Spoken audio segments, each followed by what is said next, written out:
Welcome to the Pint Glass Football Podcast. Now excited to be part of the Radcast Network. Season 7 is off and running. On today's episode, Alex and I are going to break down my top 20 big board for the NFL draft. We're going to compare it to the consensus rankings from the rest of the NFL draft media, and we're going to dive into the biggest differences. We're going to talk about some of the most intriguing prospects. Alex, let's jump into this. You've got my big board up in front of you and the consensus rankings, just to let people know. So I went through and created this. I went to all the major websites, all the major NFL draft guys. I mean, you name it. Everybody from ESPN, PFF, CBS Sports, Todd McShay, Daniel Jeremiah, all the guys that you guys know and love, everybody that looks to these guys for their expert analysis. I went through dozens and dozens of these and created a consensus top 20 so that we can compare it to my big board. And Alex, what jumps out to you the most when you look at my rankings and maybe comparing them to what we see from the consensus rankings? When looking at both rankings, obviously everybody the consensus seems to be obviously Travis Hunter at that number one spot. But then it's really more about the Abdul Carter at number 2, because the word generational has been thrown around a lot. So that's been my number one issue with that. Like, I don't see generational talent when I see Abdul Carter. Hell, I don't even see LeVar Arrington when I see Abdul Carter. Yeah, so I've got Abdul Carter number 4 in my rankings. The consensus has him at number 2. Like you said, a lot of people have talked about him possibly being the best player in this draft. Like you said, generational, people throwing around words like that. I don't see it either. I see a very good player. I see a player that has a ton of athleticism, explosive, quick sideline to sideline speed. But I'm with you because there's some tape that really jumped out to me. I watched some of the matchups versus the best players he went up against in the Big Ten, specifically that Big Ten title game against Oregon. I went back and watched every snap of that game when he went up against Josh Connerly, who's projected to be one of the top tackles in this draft, and he absolutely dominated Abdul Carter. Abdul Carter did nothing in that game. No quarterback pressures, no tackles for a loss, no sacks, completely no-showed in a huge championship game against another top prospect. To me, that's a big red flag. I also went back and watched the tape versus Irsay, the tackle from Minnesota, another guy that people have pretty high in this draft. I do as well. I think he's a really good prospect at tackle. Once again, complete no-show from Abdul Carter. So when you're comparing him here and you're looking at tape, you got to look at, he's going up against guys that are also going to play in the NFL, other guys that are high-graded prospects, and he didn't show up in those games. Now, his tape looked great versus Ohio State, and everybody looks to that tape, but I think people forget he was going up against a backup in that game who was making his first career start. So the tape is impressive, but how often is it impressive versus the top guys? There's some serious question marks for me. We had this same conversation last year about his counterpart, Chop Robinson, right? It was just that one game that he kind of went off and went crazy and everybody. But to be fair to him, even though I was down on him during the draft, he came into the league and then started to flourish a little bit. Perhaps it was system, perhaps it was, Lynn Phillips be on the other side from him that allowed him to, that freed him up a little bit to do some other things as such. This is going to be really about system for him. As I said, I don't see him, they're really tagging him because he wore number 11. They're tagging him with the Micah Parsons being able to go on the line, put his hand in the dirt. I think he's purely more of a traditional 3-4 edge rusher and not hand in the ground. Again, I could be wrong. It's just what I've seen on tape. I think he gets his best bull rushes. He's able to use his moves in space, so he looks more the TJ Watt role. And what I mean by that, just in a 3-4 defense, the 3-4 outside linebacker in this league. And to go back once again to that Big Ten championship game against Oregon, Oregon ran the ball at him, and they did it early and often. And I think it's because they saw on tape that he's a bit of a liability versus the run. Explosive, bendy athlete, twitchy athlete on the edge. He's going to be disruptive in the backfield for sure. But yeah, I think there's definitely some overrated qualities here. Now, a guy who his teammate, who I have much higher than the consensus rankings, is Tyler Warren, the tight end out of Penn State. I absolutely love this guy's tape. I mean, you want to talk about a do-everything tight end. Versatility is off the charts, and a guy that I think is going to be a big impact guy. The consensus rankings have him down at 11, but I have him all the way up at number 4. That's one of the biggest differences between me and the rest of the draft media. Yeah, I like Tyler Warren a lot, and he's getting, with what happened last year with Brock Bowers and my Raiders, our only bright spot.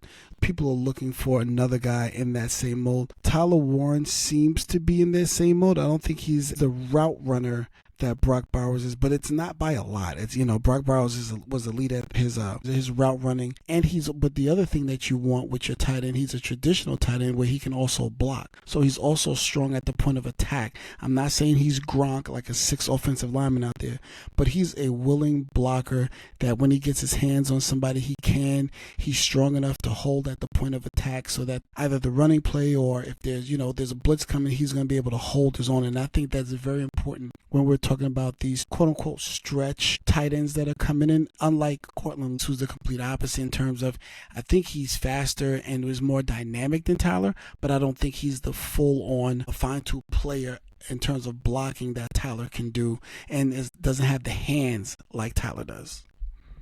Yeah, and look, I like the kid out of Michigan, don't get me wrong. He's not in my top 20. He is in the consensus top 20.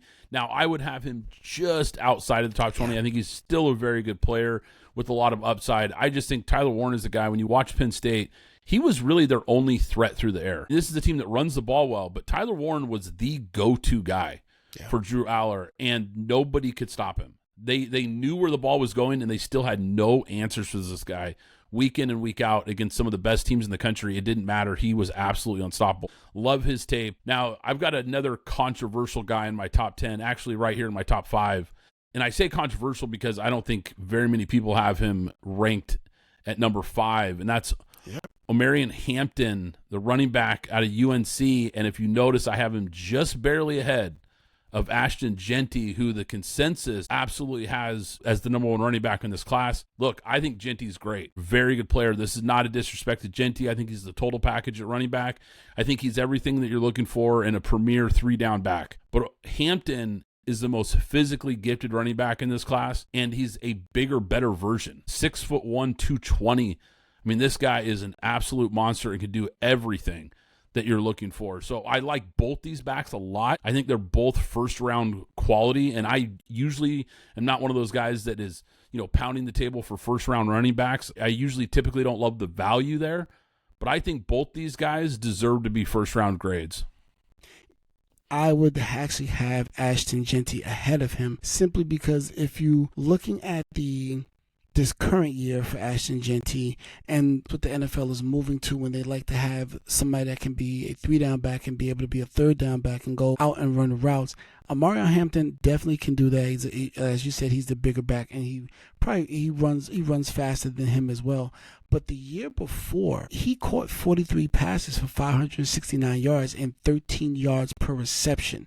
So that repertoire, I believe, is in his game. I would have Ashton Jeanty ahead of him, but that's not a knock against Omarion Hampton. We would just simply be flip-flopping in that sense. Now, another guy that snuck into my top 20 that is not in the consensus rankings is a guy that I really like, and that's Mike Green, the edge defender out of Marshall. Just made the top 20. I bring him up because, like I said, he's not in most people's top 20 rankings, but this guy is a complete football player. He can rush the passer. He's a good run defender, just a very smart, capable player that has a very polished game. And yeah, played at Marshall. And so there's always going to be question marks about the competition. Well, he dominated at that level. But to me, what really stood out, Alex, was that he proved himself at the Senior Bowl against some of the top competition. And for me, that was a big box that he checked. I believe he was going up against Josh Connolly when we saw the one-on-ones. I believe he was giving him hell, so to speak, in those drills and things like that. I think the only thing that may hold Mike Green back, something similar to somebody else that we'll probably talk about when we get down further and a little bit above him, is he has a history of there's some tension a little bit off the field. We'll just say that to the most, and why he may drop. But I think the production is there. There's just other extenuating circumstances outside and off the field that may cause him to slip and drop. And the person I was referring to, James Pierce, that you have at number 18, is another guy that I actually love, and I probably more than likely would have him higher. And we could probably talk about these two other guys and however you want to talk about them in terms of Jalen Walker as well as Shamar Stewart as edge rushers. James Pierce, twitchy, great bend. I think for me, the only real red flags for him, just not a great motor, which I know is something that really bothers you. I mean, and it does me too. I hate guys that take plays off, and I see times where it looks like he takes plays off. That really bothers me, and he's a little on the thin side. He gets bullied at times, especially in the run game versus bigger offensive tackles. So that's a little bit of a red flag too, because obviously we know the tackles are only going to get bigger and better at the next level. But I do love the talent, and I think he's a guy that certainly on third down can be a disruptor. I mentioned Shamar Stewart as well. I just like James Pierce a lot more, and if you put him in the right system, because everything that I'm going to talk about is really related around system, because everybody has talent. But there are some people that are workout warriors, but there is talent there. It's about what coach can they go to, what team can they go to. I can imagine if he was to fall to the Ravens, what a steal that would be, and you put him in that defense, and I think he becomes an absolute monster. But again, I would have him lower in the rankings the way you are. I probably would just flip-flop perhaps him and Shamar Stewart for the most part. Yeah, I'll be honest. I don't hate that take at all. I think Shamar Stewart, it's a lot about the traits, because this guy, I think, has some of the best traits of anybody in this class, sky-high potential. The big question mark for him, obviously, is the lack of production is alarming. For a guy this gifted, only 1.5 sacks each year in college, that's pretty shocking when you see a guy with this kind of talent and ability. So kind of one of those guys where I wonder if maybe his best football is still ahead of him here. Maybe some of that was the scheme at Texas A&M. Maybe you get him in maybe a better fit and a better situation with some better coaching. Maybe he takes that next step. Jalen Walker, what do you project him to be into the league? Are you looking at him as an edge, or are you looking at him as a middle linebacker? Like, what do you see him as? What is he? I think he could play on the edge. It wouldn't shock me. It's really going to be when these coaches look at these guys, they're all going to be looking at, okay, how does he fit into what we do? And every coach sees these guys differently. Some coaches are going to see this guy and think, okay, he could play inside for us. Some guys think, okay, he could be, a pass rusher for us. I don't know exactly what his fit is at the next level, depending on scheme. I think he's a bit of a hybrid player. And nowadays with the NFL defenses getting so complex and you've seen a lot of hybrid defenses, maybe he kind of fits the modern NFL in that way, because he's a guy who's athletic. He's very instinctive. And I think he could be a long-term playmaker really for any defense. I think he's going to be a guy that just makes plays on Sunday, no matter where you put him. I just like his tape. I mean, just read and react quickness, gets after it. I think he's a guy that can really be disruptive at the next level. And I liked when I looked him up. I know NFL.com, Lance Zerline had his compare as Nolan Smith. Now that's interesting. Nolan Smith he kind of played that Aldon Smith role. He didn't play on running downs. He did play on pass rushing downs. But Jalen Walker, I believe, is only 6'1", 245, so that's small to play the line in that sense. But then again, if you look at that, let's just call it the Eagles-Georgia defensive line that's basically there with Jordan Davis, Jalen Carter, and now Nolan Smith, probably going to be a full-time starter with the departure of Josh Sweat. I wonder if Jalen Walker can, what he will look like at the next level, because it's going to depend on what team he goes to that's going to be able to showcase that, because you're not going to be able to go to a team that has a typical Jordan Davis and a Jalen Carter there, where you're going to see a lot on one-on-one and you can use your speed, where you're perhaps going to have to be, there's going to be a lot more responsibilities that you're going to have, and you're going to be asked to be a 3-down edge or 3-down linebacker, because I'm not sure if somebody's going to try and put him in the middle or put him in the middle as a 3-4 on the weak side or whatever. But I'm wondering, whatever team drafts him, it would be interesting to see where they decide to play him at.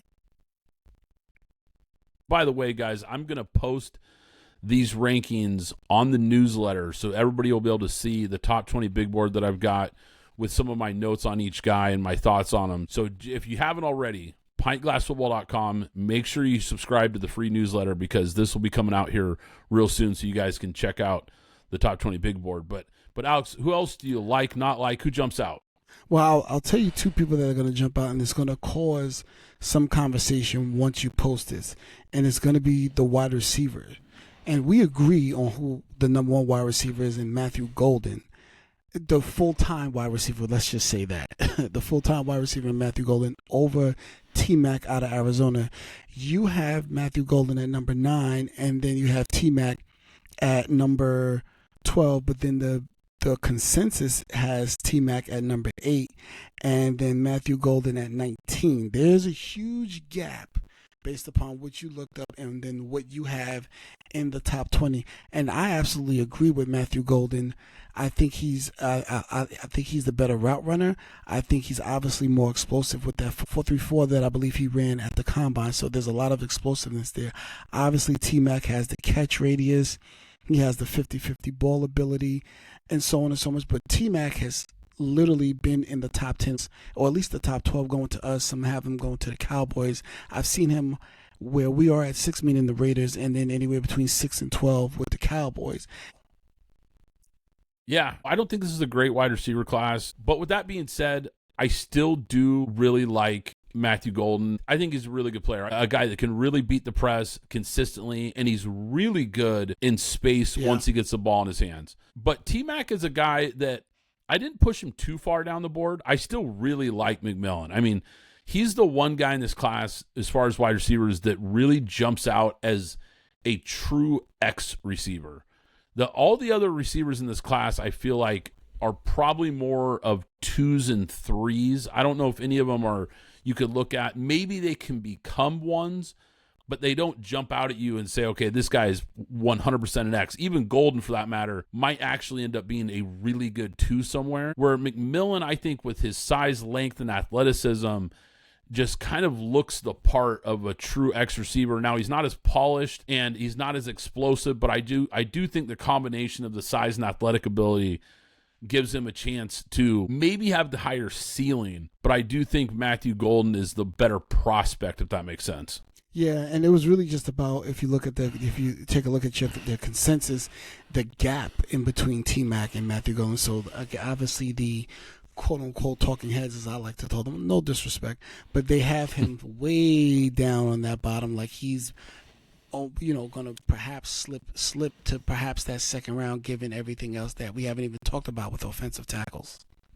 Well, let's talk about one real quick, because I've got a guy on my list all the way up at number 13 who's not even on the consensus top 20, and that's Josh Connerly Jr., a guy who I mentioned a little bit briefly when we talked about Abdul Carter, because look, Josh Connerly absolutely shut down Abdul Carter. And if Abdul Carter's the quote-unquote best pass rusher in this class, the best edge player in this class, heck, most people think the best defender in this class, Connerly's tape was unbelievable in that game. Complete non-factor. This guy has elite physical tools. It jumps out. The speed, the footwork, the hands, the size. I think he needs to develop a little more consistency. That might be the one thing that kind of stands out to me with him. But I think we haven't seen his best football. I think he's still a very high ceiling prospect, but has a very nice floor coming into the league as well. And that's why I'm so high on him. Yeah, I would agree with that, because if you look on, again, if we're going to talk about the tackles, you have Josh Connerly, but you don't have Kelvin Banks on yours, and they have Kelvin Banks at 18. So I was talking to a friend of ours, D. Smith, a guy who has recently started doing some stuff for us at PGF. He wrote a really cool article for us. He's going to have some more coming out. He's an offensive line analyst for us, the guy who played the position at the college level and really takes a lot of time to look at the tape and the nuances of these offensive linemen. And he didn't like some of the things he saw on tape, and I went back and watched, and I think he has some legitimate points there. I'm going to be kind of excited to get his opinion on some more of these guys as we get closer to the draft. But Will Campbell I have at number 7. Now, he's listed as offensive tackle. He played offensive tackle at LSU. I think he'll get drafted as an offensive tackle. I think that's the key here, because he might actually be the best guard in this class. And that's not a knock on this kid, because I think I still have him ranked high for this reason. Whether he's a tackle or a guard at the next level, I think he'll be very good. I think he's so talented that wherever he finds a home on the O-line, he's going to excel. The one concern is the below average arm length, which is so crucial especially at the NFL level for offensive tackles, that it kind of makes me wonder if maybe they kick him inside and he ends up being a really high level guard. But either way, as a prospect, he's going to be a plug and play starter day one, because his fundamentals are so good. Really smart guy, tough kid, but I think he's just a good football player. So let's stay right there with the tackles, because you're, again, looking at the consensus. Their number 12 offensive tackles are Armand Membo. Now, I'm not high on him as a tackle, but I'm very high on him kicking him inside to a guard. That doesn't even necessarily have anything to do with his arm length. I just like his size and his fight and a phone booth mentality and violent hands on the inside than I do on the outside. I think he would be a road grader on the inside, and who wants to see that guy at 334 pounds running at them full speed with whoever's running behind him? You don't want any parts of that guy. Yeah, he's a guy that seems to be really climbing draft boards right now. A guy that a lot of people didn't really talk about until we kind of started the draft process and started getting into the Senior Bowl and the Shrine Bowl and then into the Combine. All of a sudden, he was a name that seems to just continue to come up, and the more people kind of watch his tape, realize, okay, he's a pretty good player.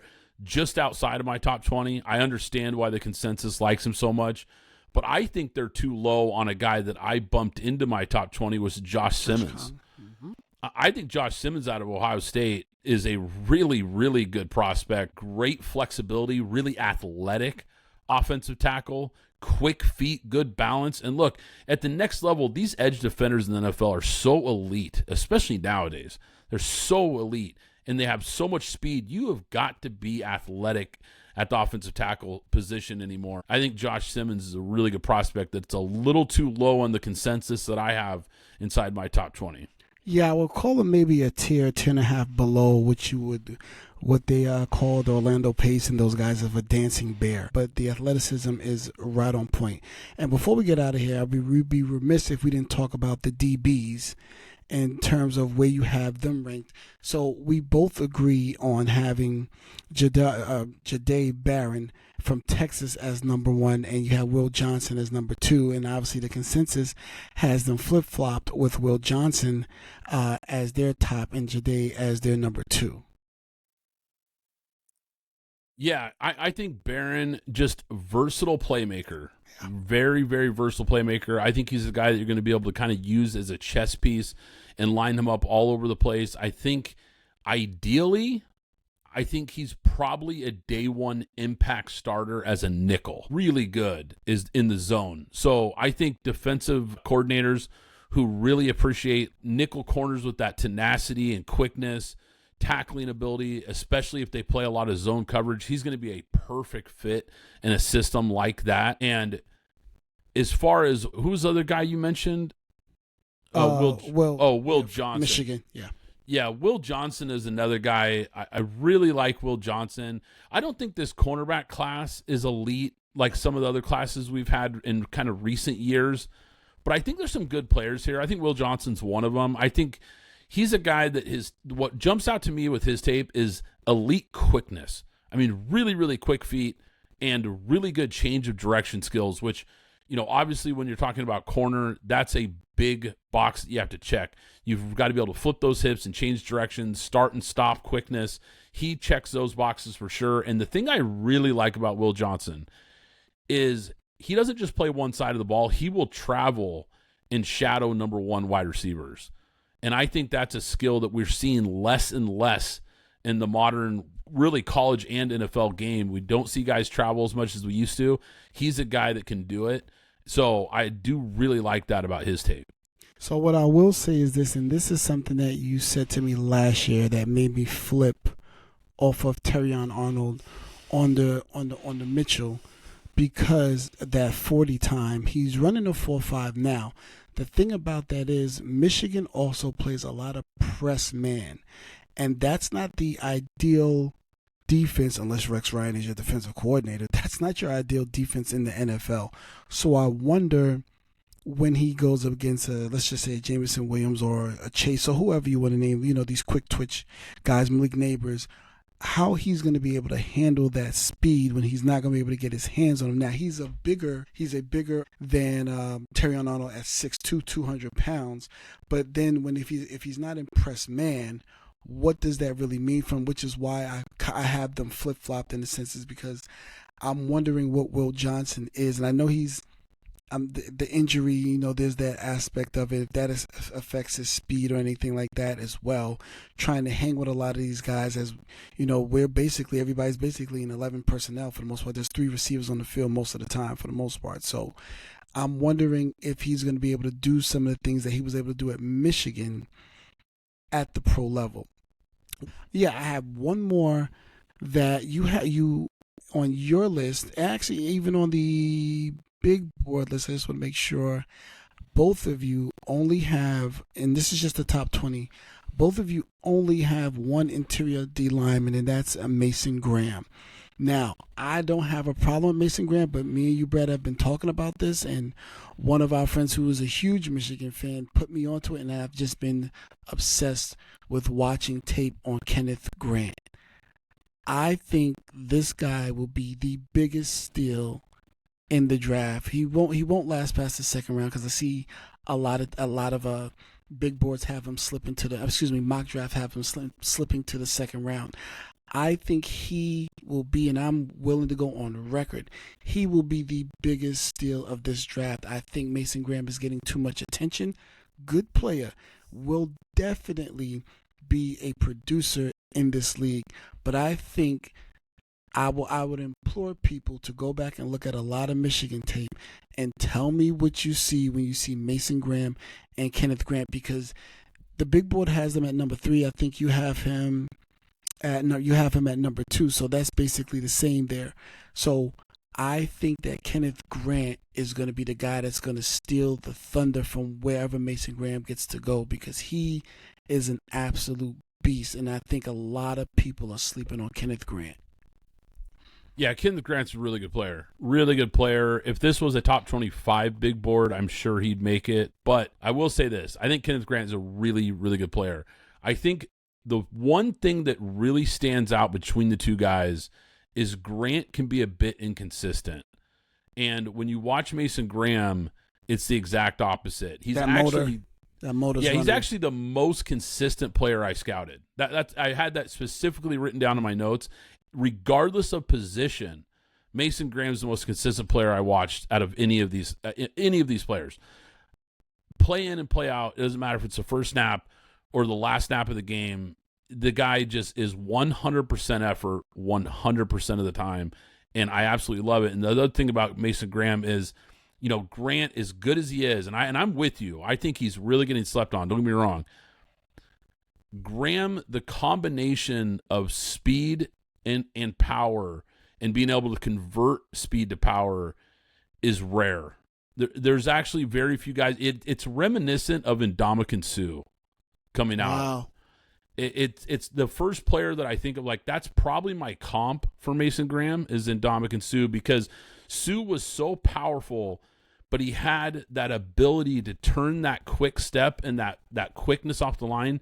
He could turn that speed into power and just bull rush guys, blow past guys, split double teams. You can't find bad tape on this guy. So you go through any of these prospects, doesn't matter who it is. We talked about Abdul Carter. I pointed out a couple games where you're like, okay, look, really good player, but like, look at this game, look at this game. We talked about the quarterbacks the other night on the audio podcast. We talked about, for instance, like Jalen Milroe. We said, man, look at his game against Georgia and how great he was. But then you look at other tape like the Oklahoma game, and you're like, ooh, ugly. You can do that with almost every player. You can't find bad tape on Mason Graham. Yeah, I agree. It's just incredible. I mean, the guy is just consistent wrecking ball every time you turn on the tape. So we did our top 5 quarterback rankings recently. So once again, guys, if you haven't checked that out, go to Apple Podcasts, Spotify, wherever you get your audio podcasts. Go check out our top 5 rankings for the quarterbacks. But Alex, any final thoughts before we get out of here? Because like I said, I think people are going to want to go check out this list, but any final thoughts to leave with? You have Malachi Starks ranked perfectly. That's the only thing. He is the best. He's the best overall DB in this draft. I think the one thing I really like about him, and I'll say this before we get out of here, is just very consistent. 3 straight years of really good tape in the SEC, playing against good competition and playing at a high level very consistently. And I think with safety, you're always looking for really high football IQ, and he definitely checks that box. He's a sure tackler, just a really solid all-around player. So it was impossible to leave him off the top 10. Right, and he actually played a little bit of nickel too. So he has a little bit of, can't think of his last name at the moment, for Pittsburgh that came out of Alabama. A few years ago. He has that ability to, hey, if you need me to step down and play nickel or even play corner, he did that. And he did that at Georgia as well. So a very versatile guy, has good size too. Are you talking about Minkah Fitzpatrick? Yeah, Minkah. Right. Okay. Yeah, I could see that comp. For sure. All right, guys. Like I said, the full top 20 big board is going to be out at the newsletter, pintglassfootball.com, if you want to check it out. More to come from the newsletter as well. Plenty of more episodes to come, guys. We're going to be doing audio podcasts every week. And, of course, YouTube podcasts exclusively here. Looking at more players, mock drafts, evaluations, you name it. We're going to be doing it all leading up to the draft, after the draft as well. So, guys, be sure to hit that subscribe button right now. Hit that like button if you enjoy the show so you don't miss out on any new episodes.